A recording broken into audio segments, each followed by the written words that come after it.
Hi, good afternoon, everybody. My name is Lisa Jacobson, and I'm president of the Business Council for Sustainable Energy, and I'm so pleased to be with you all today. We have an excellent discussion in front of you, all focused on building the grid for the future. I have to admit, we're all involved in many events, but the planning for this event was particularly of interest to me, and I've been pleased that many conversations that I've had around these halls have really focused about optimizing and modernizing the grid. The organization I work with, the Business Council for Sustainable Energy, represents many different technologies, but all of them benefit if the grid is able to work in an integrated way and a new way. We already have a lot of experience around the world with renewable energy deployment, but where we are now when we go into the next phase, we really need to make sure that our infrastructure can respond to the challenges and opportunities ahead. So that's where decarbonization, decentralization, and modernization, in my mind, all come together, and I think we're going to talk about that through the conversation today. So let me let you know who you're going to be hearing from.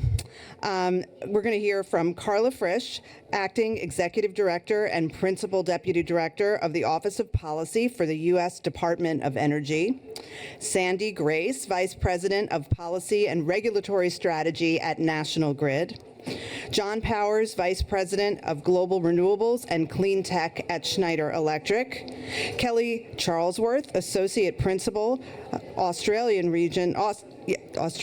Asia region, the energy transition for ARUP. So it's a great lineup, and I would just say that the other emphasis that we've had around these halls has really been on public-private partnership, and that's what we have up here on the stage. So as we talk today, we're really focusing on really what are the regulatory and public-private partnership opportunities we have to enable us to live the vision that we have of a more two-way and modernized grid. So with that, I'm pleased to welcome the moderator today. Ren, please come on up, and thank you for the opportunity to get you all going.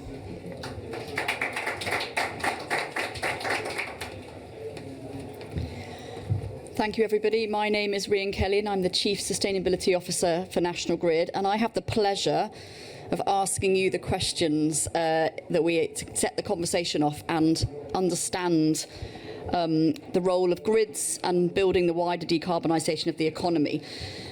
So I was going to start with a question. I think what I'll do is put it out to all of you, and then maybe you can sort of come in as you want. But I guess as we move in the future towards the electrification and transport of buildings, the reality is that electric demand is going to rise markedly in the years to come. And so I'm kind of interested in your thoughts on what do we need to do to prepare for that? What policies do we need? I guess, John, what technology we need? What are you seeing, Kelly, from an Australia perspective? Carla, do you want to take that first? Thank you, and glad to be here from the United States, where we do have, of course, a net zero goal by 2050. And we did our roadmap to net zero, and how are we going to meet it? Some key pillars, of course, are efficiency and electrification. And when we look at that electrification, it is a massive increase in demand. We're talking about at least doubling our current grid. And with that, all right, the sound is picking up here. With that, getting to 100% clean electricity by 2035. Anyone have a guess of where we are now in the US? We're at about 40% clean right now, but with is two laws, Inflation Reduction Act and Bipartisan Infrastructure Law, that are on the books and well into implementation right now. That will actually double clean electricity in the US and will be at 80% by 2030. But with that, on the electrification front, if you're thinking about build out, we need to massively increase the amount of transmission and distribution we have while focusing in on efficiency. So we have through those laws, some really significant investments. We're investing more than $10 billion right now in the U.S. grid in resilience and innovation. A lot of that's going through state and local entities who partner with the private sector to figure out what actually works in that area instead of just going from the federal government. And then we have a massive set of new tax credits available to companies worldwide coming into the U.S. And those tax credits include a lot of new opportunities with buildings efficiency, letting us take more advantage of electricity we have, of incentives for storage, and all kinds of incentives for clean electricity also. And those are really historic too, because they're built in ways that eventually are technology neutral. So any technology can connect to the grid if it's net zero. And they also incent quality labor and domestic manufacturing. So I can get more into all of that. But bottom line is, yes, we've got to build out fast in the US, and we have some very new incentives that actually put us on the trajectory to be working that way. Can I follow on what Carla said? Because it's absolutely the case that there's going to be a tremendous amount of infrastructure that needs to get built. And when I think about the policies that we need in place, so National Grid is a public utility company, and we provide electric and gas delivery to customers in Massachusetts and New York. There are a couple of key policies. This is not an exhaustive list, but the first one is the ability to proactively plan on a longer-term horizon with really good, sound forecasts and demand, forecasts for what transportation electrification looks like, as well as decarbonization of the building sector. So planning is really, really key. The second thing that we really need as far as a policy is concerned to be enacted is we need to be able to build that infrastructure. And in order to build that infrastructure, we need permitting and siting reform. I know this is not a surprise to you because I know the federal government, Carla, is very engaged in that dialogue, but we need to streamline that process. And it's a balance because there will be so much infrastructure that needs to get built, we need to be very deliberative about community engagement because we are going to be putting infrastructure in communities. And so we need to engage early, we need to engage consistently, and we need to engage often. So those are just two key policies. There are many more that, I'm sure we'll talk about throughout the course of the next hour. Thank you. John, I'm going to bring you in from a renewable energy perspective, but also, I guess, Carla, you mentioned energy efficiency, and I don't know whether you might want to touch on that as well. Yeah, so Schneider's mission is to be the digital partner for sustainability and efficiency for our clients. So exactly the two pieces you mentioned. And so we touch on both parts. So the role I play at Schneider is I lead our renewable energy advisory practice, where we advise more large multinationals on how to set and achieve renewable energy targets, procure renewable energy than anyone else in the world. But then most of what Schneider does is really focused within the building on efficiency, digitization, how do we look at that demand side of the equation? So I think as we're thinking about what do we need to build the grid of the future, I think there's roles for both to play. There's roles for the demand side of the equation to play. As we start to electrify buildings, as we start to electrify everything, if we do green hydrogen at any kind of scale, oh my gosh, the demand for that, right? So the demands on the grid are going to be significant. So I think there is a place for the demand side to play in terms of efficiency, in terms of demand side management to help balance some of those grid challenges. And then on the renewables front, certainly in the US, I can speak to some of the challenges we've seen with our clients trying to procure renewable energy in different markets around the US, both really good policies historically, like the competitive renewable energy zone in Texas and some of those power lines that were proactively planned that really helped renewables to flourish, and then some of the real headwinds and challenges we face right now in certain regions, PJM, MISO, SPP, where just getting interconnected with the grid, much less interstate transmission, is a huge, huge challenge right now. So certainly, as been asked this a bunch, this is maybe my 8th panel of the COP or something like that. Been asked a lot, what can government do to help support and spur more renewable energy? And the biggest things are deregulation, where there's regulated markets, and grid. So this is 100% one of the key topics going. I'm taking notes. Kelly, I'm going to bring you in because we talked a bit about electric and grids, but I want to sort of an international perspective, but also a perspective on the future for gas networks and the transition to clean energy. brilliant. So much to cover today. Yeah. Just want to say thank you very much for having me. Much appreciated on the panel. I'm from Arup, so we're a global consultancy, and we work across the US and with National Grid in the UK, and I'm representing the Australasia region here at COPT. And I think we've signed up to as other countries, 120 countries have, and we have as an organisation to tripling of renewables by 2030, and the doubling down on efficiency as we've all talked about here. And I think that sets the tone for what we need to achieve, and we need the grid of the future to deliver that and connect the supply and demand to each other. And I'll talk about what we're seeing in Australia really is the need for the government to be clear on the planning and the energy market operator. We have the longest grid in the world, I believe, connected grid on the east coast of Australia, would you believe, in little old Australia. And so and we also had a lot of resilience issues with climate change and issues as well. So we've got a lot of lessons learned, and I think we're feeling very in a good position that we've already had the grid operating, but to actually take it to the grid of the future, there's a massive investment that's occurring at the moment. We're doing stronger interconnection between our states so that we've got that backup when others are low, others are high.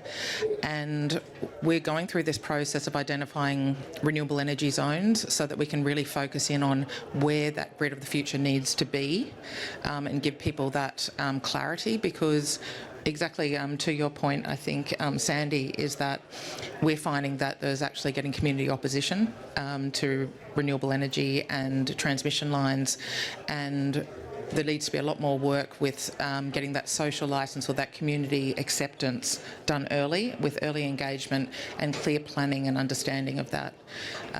So I'd say in the coming year, that's going to be the biggest challenge of all, not the technological challenge. It's actually being able to get the planning approvals through to do what we know we need to do. To gas, do you want me to speak quickly to gas? Just on the gas side of it, that is very controversial. I think everyone's looking at electrification as with renewable energy as being a clear path to net zero that we know how to do. If you look at how quickly the build-out is occurring, it is not going to happen nearly fast enough for what we need to get where we need to go unless we radically change the way we're rolling out these renewables and really that's where the innovation needs to come in, how we actually roll out what we already know how to do. The role of gas that we see is that if you can use, this is talking about going to green gases, renewable gases, even hydrogen into the future, is that where you can make that work and where it makes sense, keep doing that. You've got so much to do in electrification even to keep up with renewing the grid of what we've got now, let alone the extra electrification. If you can find a role for gas, such as in industrial areas, that is a very complementary way to get to net zero. So I'm going to pick up a little bit on something you've all mentioned, and it's the sort of the roadblocks and the sort of policies needed, particularly around siting and permitting and interconnection queues for renewable energy sources. So first of all, Carla, you touched on it a little bit, but how can governments help sort of unblock some of those challenges? Right. So on interconnection, actually in the U.S., we have in our interconnection queue the amount of clean that we need to meet our goals. But you got to be in the queue for a while. And so we're trying to figure out how to speed that up. And one of the things we've been working on is, and I hope this is coming through and you're feeling it, but in the federal government, we started to take a look at our own role. And we had permitting processes that are going through several different federal agencies. So we've come together and said, okay, we at Department of Energy, or sometimes our Federal Energy Regulatory Commission can lead that for FERC and just do one process and one agency run it, and we all share information and we all start together and just get out of the way of our private sector folks who are trying to build out. Of course, keeping in mind what we want to do for the environment and communities, but streamlining our own work. And it's actually a very active and bipartisan discussion right now in U.S. Congress. It's one of the few places where, with the climate bills we've already put in place, we still have really active conversation underway. But a big part of the work, as you said, is communities and what do communities need. So one thing that we have been piloting the last year at Department of Energy is something very different, which is when we give out grants, we are now requiring everyone applying to do what's called a community benefits plan. You got to go talk to the community and say, hey, we're thinking about building. What do you think? What does the workforce look like? How is this going to benefit the community? And now when we evaluate grants, 20% of the score of who's going to win the grant is based on that community benefits plan. And when we started doing it, we heard a little from the private sector like, hey, why do we have to do this? What's going on here? But now actually just a year and a half into it, we're hearing very different messaging to say, actually, this is a massive risk reduction opportunity. And when we have talked to these communities up front, it makes the whole project go more smoothly. We're building out faster. The community, has people working on the project. It just actually reduces the risk of the entire project. So that's something we hope to do more and more of, especially in the transmission space, which can be controversial for communities. John, I'm going to bring you in because you've clearly got experience, and we've got advising people on this, and I'm just wondering what it feels like from the renewables energy side. Yeah, I don't disagree with anything there. I think the community engagement, where we see it more is on the renewable energy projects themselves than the transmission. So the transmission, we're relying on our wonderful partners at National Grid and otherwise to get those built out in the right way. We see it a lot on the renewable energy permitting side as well, and community engagement, where it's a critical part of any renewable energy project and a critical part of the diligence we're doing to understand, is there community support, or is everyone aligned? Because it can be controversial in different markets. There's NIMBYism, certainly, that, it's interesting. You normally find if there's pushback, it's not the landowner who has the turbine, it's the one that didn't get to participate in the project that's next door. That is, but generally the communities are extremely supportive of renewable energy project because of the tax implication, right? And most of the places in the U.S., at least, where these projects are being built, it can be pretty impoverished. And some of these counties, this is by far the biggest boon they have for tax revenue of anything. So by and large, we see more support than concern, but there's always a bit of both, right? And it's important to balance those. I think it's going to, as we need to build more transmission, that's just going to ratchet up even more so than on the build out of projects. Now, in terms of the challenges that some of our off-takers face, it's what we were just talking about on the interconnection queue, on the timing of those. So great to hear that the utilities and the government are working together to try to speed some of those up. We have many examples of projects that are delayed indefinitely, that fall apart because people just don't know what the cost is going to be to interconnect to the grid or to the utility. So yeah, a lot more work to do there. Both of you mentioned transmission. Sandy, I feel like I should bring you in at this point.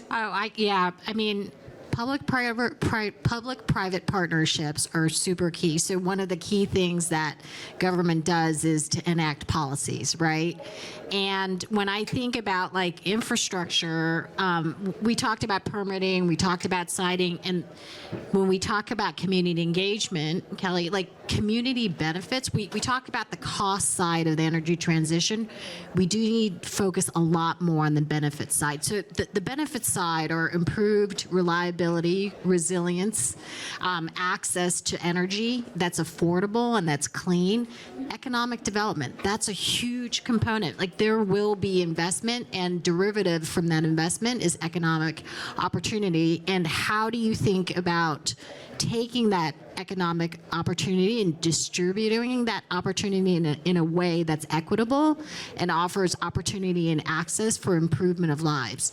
And then the other piece is environmental benefits. So the more clean and renewable forms of generation we're bringing on to the grid and able to deliver it faster, like how does that translate into meaningful environmental and health benefits for communities who are, who all want that? Yeah, I was going to say the health benefits, the one you mentioned at the end too, like where are the coal plants? Where are the gas plants, right? They're not in the affluent communities today. So there's a definite health impact with the way that we're doing it traditionally with fossil fuels that should be recognized as well as we transition. Kelly, do you want to come in? Oh, so where do I start from a coal-producing nation? What do I do? Maybe what I'll just add to that is when you're talking to bringing investment into the country, and now with the US's Inflation Reduction Act, we talk about it even more. How do we attract investment into Australia? And really, to do that, you need to de-risk, and I've heard that a lot. And the two things that come up for people wanting to develop new projects is, particularly probably in common to all our countries that we're working on, is de-risking the approvals process, and that includes community, how we're going to get approval to do it and get that social licence.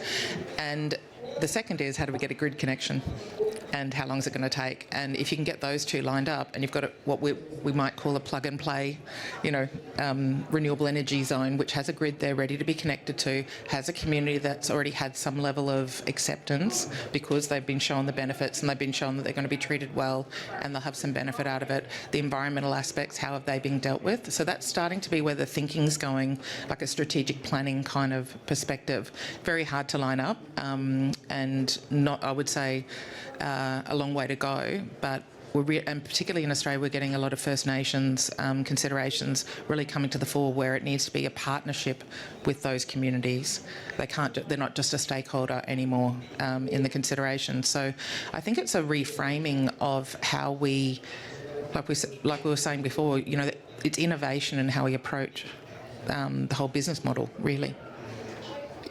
And so you've all talked a little bit about communities, bringing in communities. I think, Carla, you touched on the sort of just transition. John, you talked about actually the inequitability that we've seen in the past. I just wanted to sort of come back to that, because as we make this transition, we want to make sure it's fair, affordable, reliable. I'm just interested in your thoughts on what does it look like? How do we make it just? How do we make it equitable? How do we collaborate? Because I think you've all talked about that a bit. And what's each of the roles? And what's the role of the government in this? What's the role of the private sector? How do we make sure that we aren't transitioning in a way that brings the inequality that we already have with us?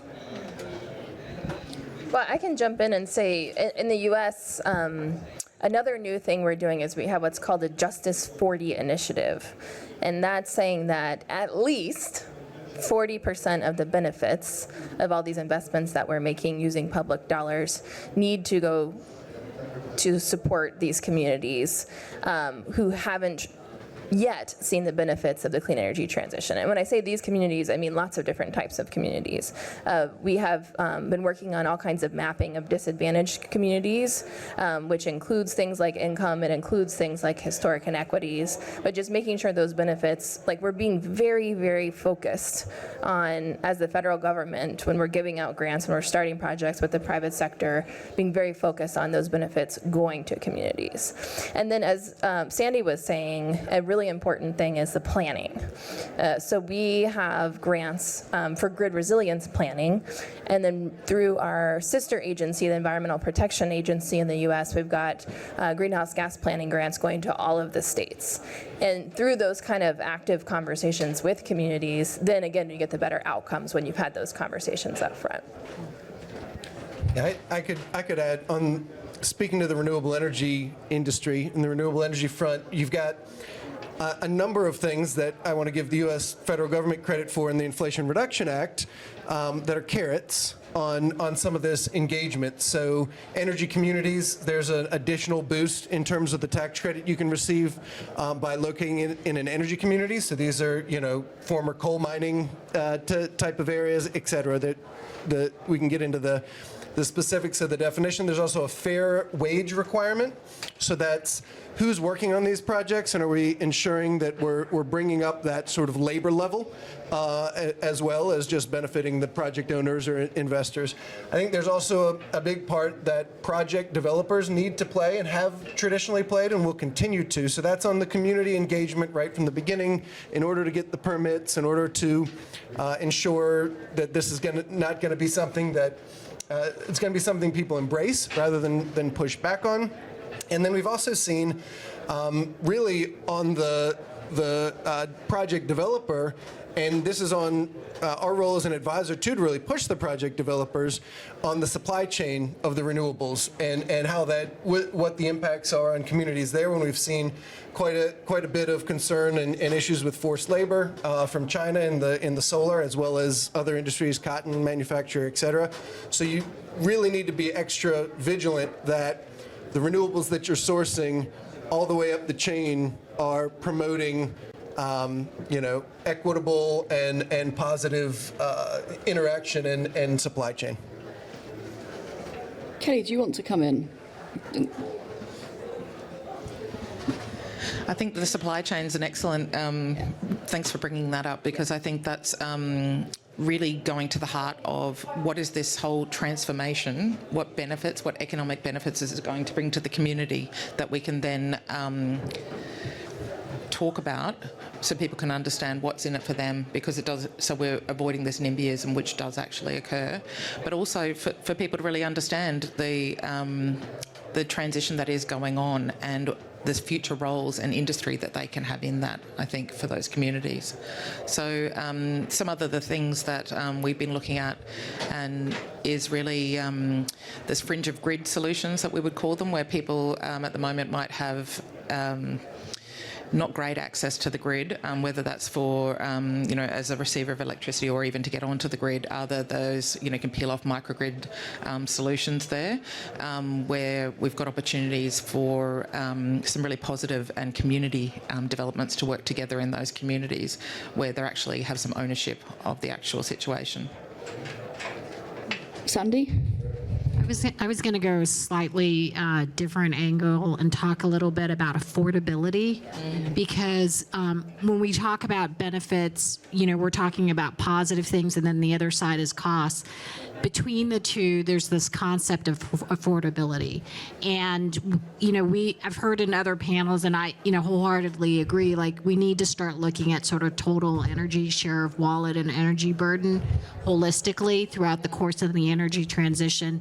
But what does that mean practically from a utility standpoint responsible for delivering that infrastructure?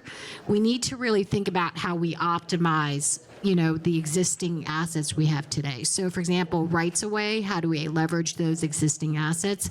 And then how do we economically optimize all the infrastructure available that goes from, transmission to distribution to customer side, customer and premise assets, in order to economically achieve the delivery of energy in a way that's clean and that's reliable and resilient, as well as affordable.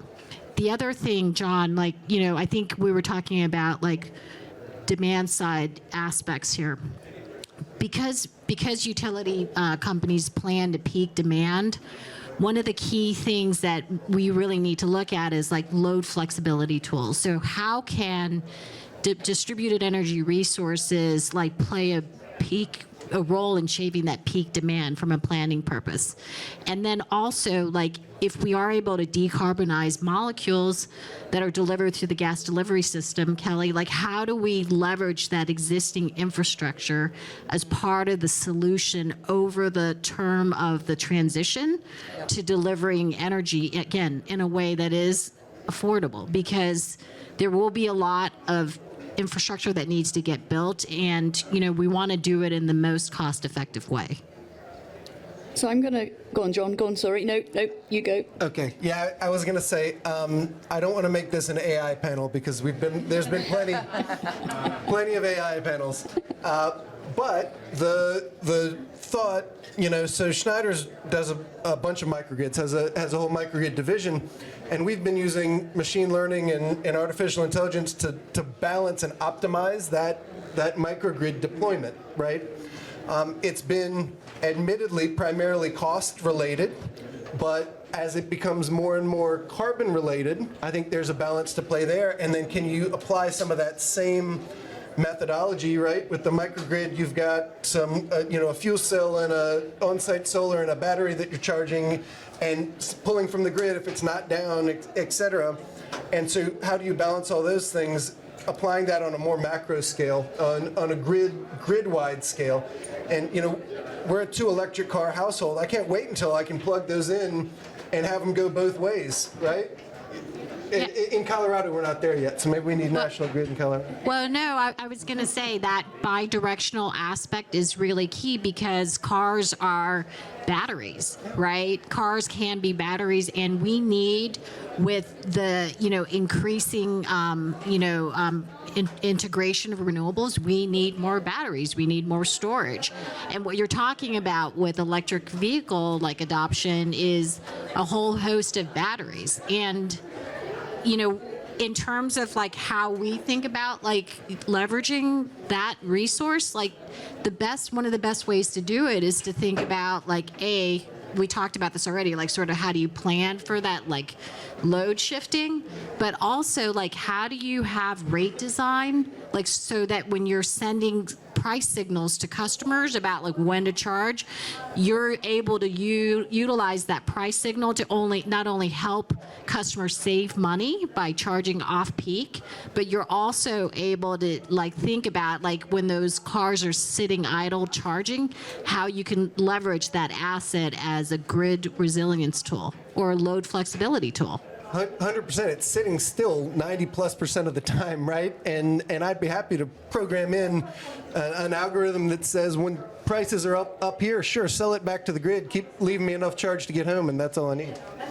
I love it when panelists start talking amongst themselves. That's when you know you've got a really good panel. So I'm going to ask a question. I'm going to come to the audience, so get your questions ready in a few minutes. But we talked a little bit about this massive build-out to link in all the renewable energy that's coming onto the grid. We talked about siting and permitting, and I'm just wondering whether and also the need to bring communities with us. I'm just wondering whether there are other challenges and barriers that we're going to need to overcome. So you mentioned a little bit, John, I think you mentioned, or Kelly, it might have been you, supply chains. We haven't talked about skills. What are the sort of, are there other than siting and permitting, are there other challenges that we're going to need to work together, government, private partnerships, to sort of overcome in order to basically build the grid of the future? I keep going first, but I'm so excited to talk about workforce, right? Because it's really important. So one thing we do in the U.S. federal government is every year we survey our 33,000 energy businesses and we say, who have you employed and what are your skills gaps? And they keep telling us, we need more people, we need more people. We need more certified electricians to install those EVs. We need more heat pump installers. Our heat pump installers are aging out. We've got new equipment. So we've been working a lot on what's our best role in the federal government to help with the skills building. And we find a really important partner is the unions, who already have access to these workers. They already have training programs. So rather than set up separate training programs out of the federal government, is really leveraging our resources with unions and also with community colleges to really help with the trades people and what are those next set of skills that they need. But I'm curious from the National Grid and Schneider perspective about the workforce issues that you're seeing. I think when we talk about economic benefits and job creation, there's tremendous opportunity, and all along the value chain of delivery of energy. And so we need to start early and provide those opportunities for that kind of job skills development. And it could be anything from, being a utility employee that's responsible for, line work to, I'm a recovering lawyer, so, I'm a utility employee. So there's a whole host of skills that can be part of this green energy transition or in clean energy transition. We need to be very holistic and expansive about how we provide access to those opportunities and partner with, the public sector in promoting those opportunities. I'm going to talk about outside of the U.S. for a little bit. Schneider's got an access to energy program. We believe that access to energy is a fundamental right of all human beings, and have been working for many years to provide access to the significant portion of the world that currently still doesn't have access to energy. And as part of that program, too, we've been training engineer training programs, electrical engineering training in a number of nations around the world. India is one that comes to mind, and I don't have the figures off the top of my head, but it's thousands and thousands of engineers that we've trained at least up to a certain level to try to get that workforce deployed, because it's a huge issue. Absolutely not enough skilled, trained engineers and technicians to support the transition. I'll add on to that then, just talking from a engineering and advisory consultancy perspective, supporting the industry. I wear another hat in ARP called Energy Skills Leader, which is to work out how we're going to support the energy transition with different skills and migration in our company. And because we've had a real infrastructure boom in transport and other areas, and now we need to shift to energy more so. It's actually a bigger amount of spend in Australia at the moment on energy projects than there is on transport infrastructure, which is hard to believe given where we've come from. And so we've got examples where I'm trying to think, we've got people who work in the building space, they might do wind assessments for high-rise buildings, looking at how that's applied then to wind projects and doing wind assessments.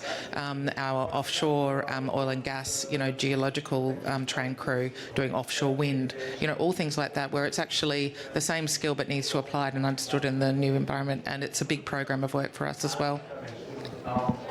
I'm going to open the floor out. Are there any questions from the floor? Anything anybody wants to ask? Put your hands up if you do. I have questions on the sidelines as well, so you're not going to escape early. Thank you, everyone. Fascinating. I'm Jackson Ewing with the Energy Pathways USA project. I have a question that perhaps starts with Carla, but I'd be appreciative of anyone's reaction to it.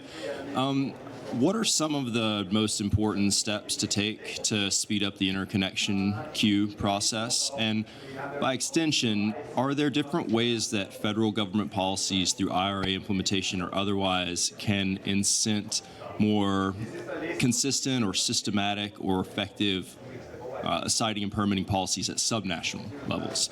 Are there ways to kind of find a through line there? Thank you. Right. These are not easy questions. But in the interconnection queue, one of the things we've been doing for a long time is, okay, we look at the first project on the list and what's that impact going to be? Then we look at the second project on the list and say, what's that impact going to be? So one of the big changes that we've been working on, including with the Federal Energy Regulatory Commission, is can we look at groups of projects and have much more systematic analysis and use some of the emerging computation tools to look at impacts. And then at the state and local level, I think as John was saying, we've known how to do oil and gas at the state and local level for a long time. It's been going on for a really long time. But a lot of the state and local renewables policy is still emerging. So one thing we did in geothermal is we went through and said, okay, if you're going to build a geothermal facility in this state, what's the permitting process? Who do you call? Like, who's the person? What's the agency? What about in this state? What about in this county? And they were all different. And so we've been trying to use our resources at the federal level to help support the state and local governments to have much more of a streamlined process. But I think the really big thing right now is this massive set of tax credits in the U.S. We have 20 new or vastly expanded tax credits. The incentive, the carrot side, not for transmission specifically, but for all kinds of renewables and clean energy and for storage. And so we are just seeing a renaissance of build out and of manufacturing facilities to be able to do that build out. And I think with that kind of growth, we just bring a lot more talent to solving some of these more complicated problems, which will be really important. Sandy, I'm dying to bring you in on this question because, to your point, Carla, if we're going to have a massive rollout of renewable battery projects, what's the view of National Grid then in terms of connections around that? Yeah, I think we're making progress on interconnection reform. I think that like the moving away from first come first served is a good policy. I think there's still more work to be done because I think for companies to plan on a long-term basis, having visibility into viable projects that are, and then think about like how we can proactively plan for that is really going to streamline like that whole upfront process. I think coupled with the proactive planning, Jackson, your question is the ability to proactively invest. So, and that's a rate-making construct that varies by state, and different utilities across different states have different rate-making constructs. So the regulatory mechanism whereby utilities can make investments on a proactive basis, that's really, really key to unlocking this investment that needs to occur. I'll just jump in on that. We have we call them a grid connections team within an ARP, and talking about the skills gap, you cannot, they're very rare to find, and when you do find them, the clients, like the national grids of the world, want to second them into their organisations because they're also looking for through the skills. And so actually, when you think about it, where we've come from, there hasn't been that many grid connections needed in the old fossil fuel system, and it's just exploding through the roof. And so there is a skills gap that is very clear, and to train these people, it's not easy just to go and do a course in grid connections. It's like a black art that needs to be, taught on the job, and it takes quite a long time. So if there was one skill that we take away from today, I think that one would really help a lot to ramp up. I'm not sure I'd describe it as a black art. John, I'm not going to say anymore. John, I'll bring you in. I was going to say, someone else please correct me. That's what it seems to be for someone who's not a grid connection expert. Yeah, I mean, more grid connection, the better, and more staffing at the ISOs and RTOs in the U.S., the multi-state transmission authorities. I mean, I shuddered. You mentioned the different regulations by state for different utilities, and then how do we build interstate transmission, right?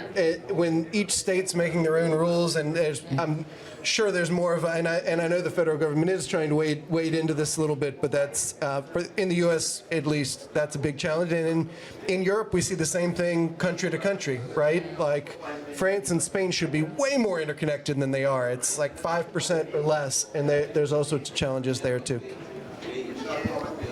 Are there any other questions? Any other questions? There we go. Thank you. Hi, my name is Na. I work at REAL as our climate and green buildings lead. So Sandy, you made a really interesting point about affordability, and I've been reflecting on that. How do you juxtapose affordability, which is great because it needs to create access to the masses, against making it a bankable project, making it attractive for investment? Because I think, throughout the conversations here at COP, there's been that disconnect between affordability and still making it an attractive proposition for businesses, because they're very, risk averse. And if it's affordable, then it probably doesn't have a good enough return. But this is what we absolutely need. So it would be good to get some thoughts on how we can work through that, and how that also feeds, into buildings and climate. And I guess it's all. So there's a lot of a significant challenge, I think, when you think about affordability. So Carla mentioned the tax credits. Those are significant things that are policies, that are practical things that the government's enacting to support, how expensive it could be otherwise, to get this clean energy transition, in full speed.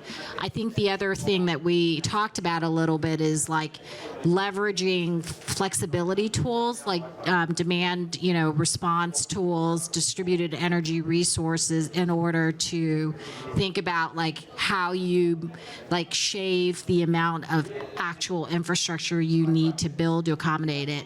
And then how do you leverage existing assets? So when I think about affordability, it's not just it's kind of like, how do you take that whole big pie of investment that needs to be made, and you optimize it. So in order to optimize it, you have to be able to look at what are all the tools we have in place today to deliver that infrastructure?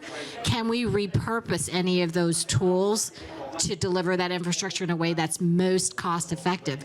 And what we don't do really well right now, and there is an effort to start looking at this much more, is we don't do planning, for example, together. The gas and electric systems in the U.S. are planned separately.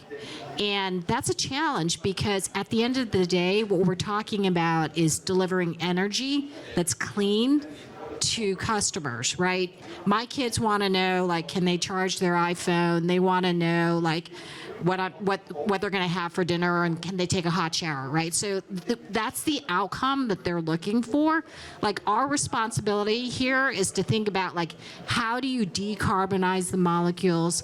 How do you, decarbonize those electrons, and then how do you use the existing leverage, use the existing infrastructure and leverage that to deliver those things as quickly and as cost effectively as possible. So we need to start planning, the delivery of energy in a way that's much more integrated than we are doing now.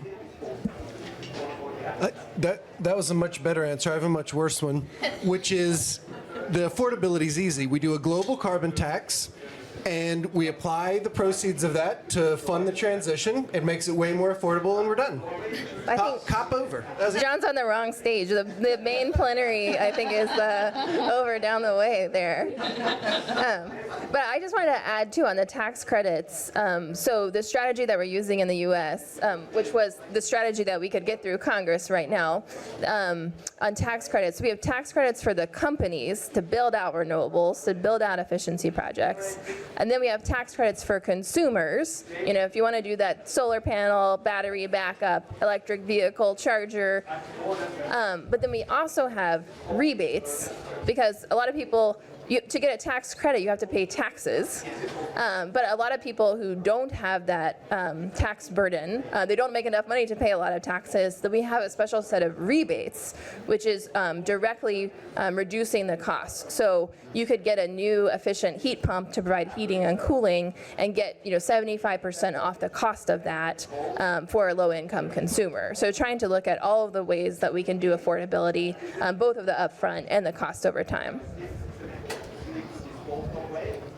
Are there any more questions?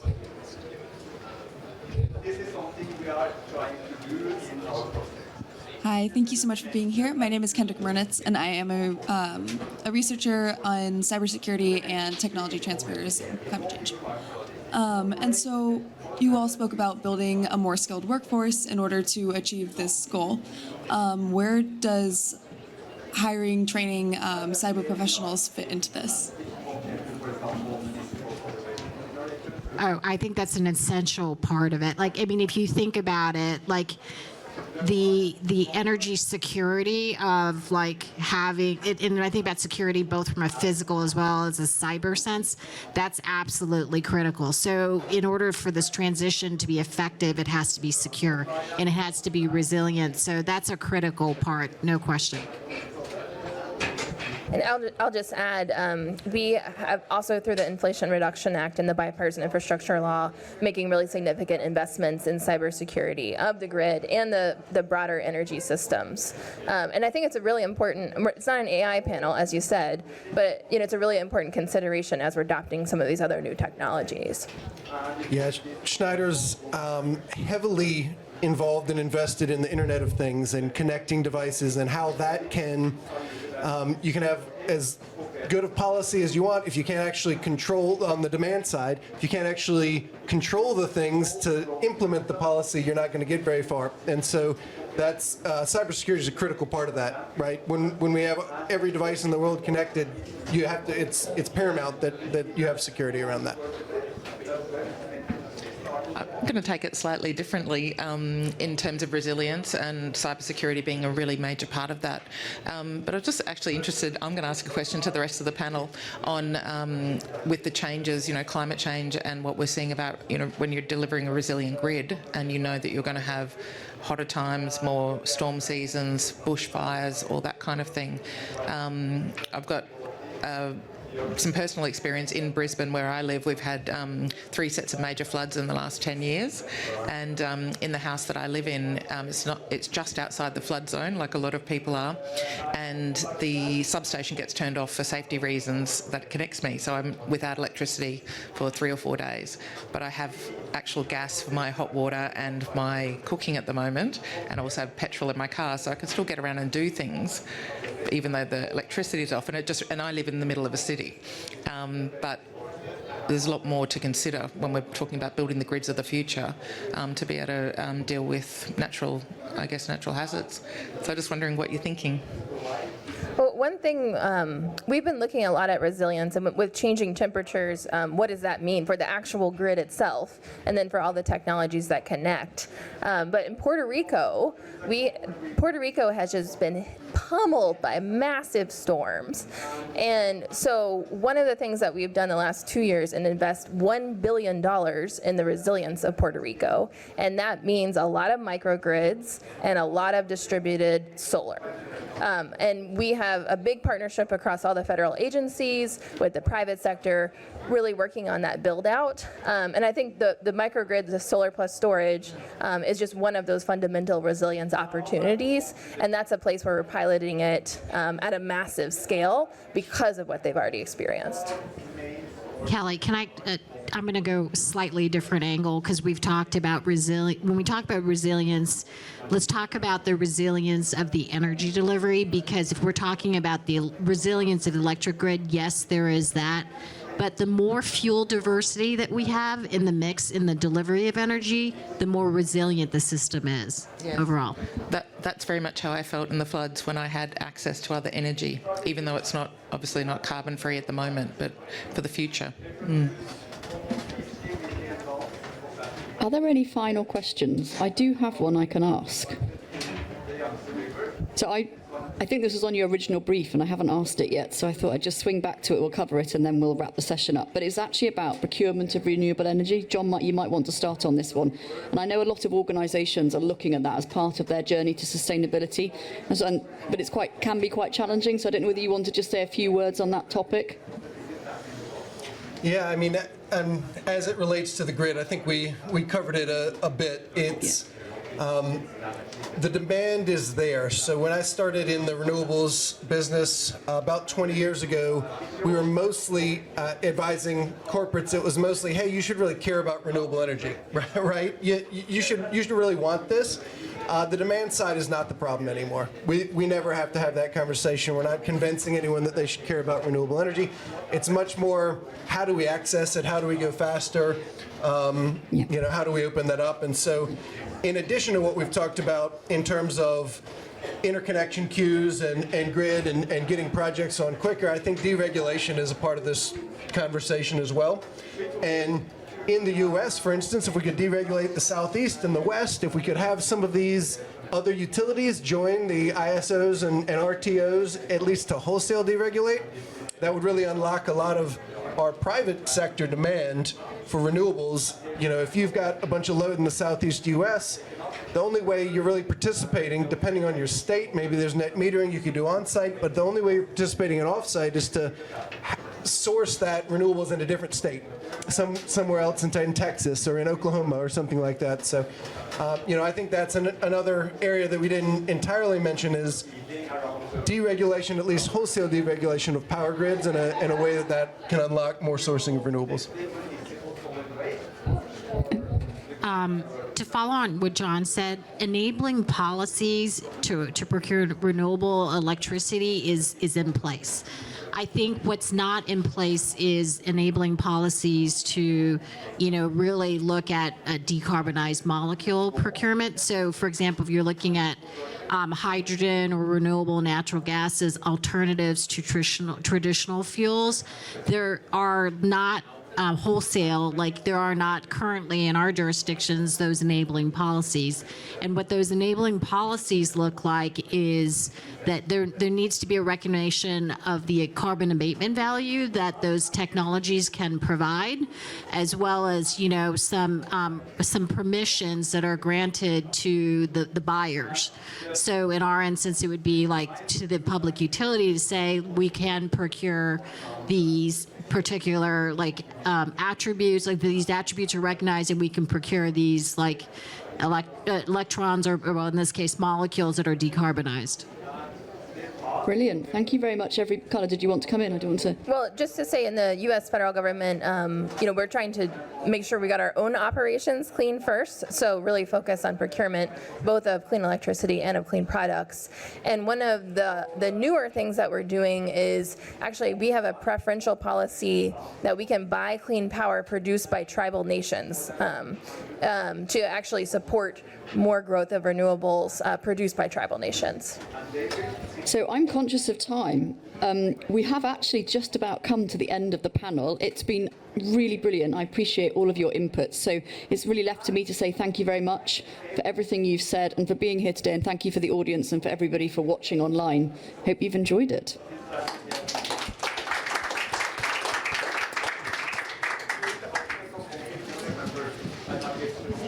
Thank you. All right.